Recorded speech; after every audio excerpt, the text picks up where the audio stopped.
बचाओ ऐसी unfruitful discussion से, जहां 4 लोग बैठे हैं और पास्टर की डिस्कशन हो रही है, जहां 4 लोग बैठे हैं और माइक पे कोई बेफालतू का लोग बंदे पास्टर्स की खिलाफत कर रहे हैं।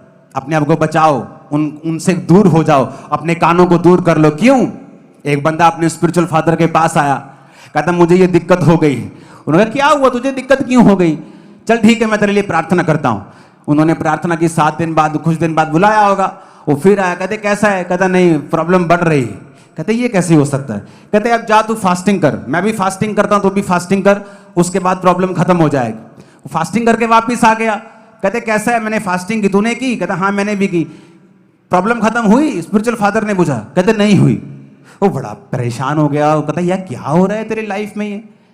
और वो जाकर प्रार्थना में चला गया और स्पिरिचुअल फादर ने खुदावन से पूछा, परमेश्वर क्यों तू उसकी लाइफ में काम नहीं कर रहा? परमेश्वर ने कहा पूछ कि जब तेरी कोई खिलाफत कर रहा था, ये उसके पास बैठा था कि नहीं? उसने उसे फोन करके बुला लिया, उसने कहा आजा। वो आया और उसने कहा क्या तेरे साथ ऐसा हुआ है? उसने माफी मांगी, उसने कहा हाँ मैं उस डिस्कशन में कुछ बोला तो नहीं, लेकिन जो कुछ आपके खिलाफ बोला जा रहा था मैंने उसे सुना था और मैं कुछ बोला नहीं, मैंने डिफेंड नहीं किया, मैंने कुछ नहीं किया। तो परमेश्वर उससे निराश हुआ, नाराज हुआ कि जो अनॉइंटिंग, जो अभिषेक तेरे मैन ऑफ गॉड से, तेरे मेंटर से तुझे आशीषित कर रहा है, उस अभिषेक के खिलाफ तू कैसे सुन सकता है? इसीलिए उस अभिषेक ने तेरी लाइफ में काम करना बंद कर दिया।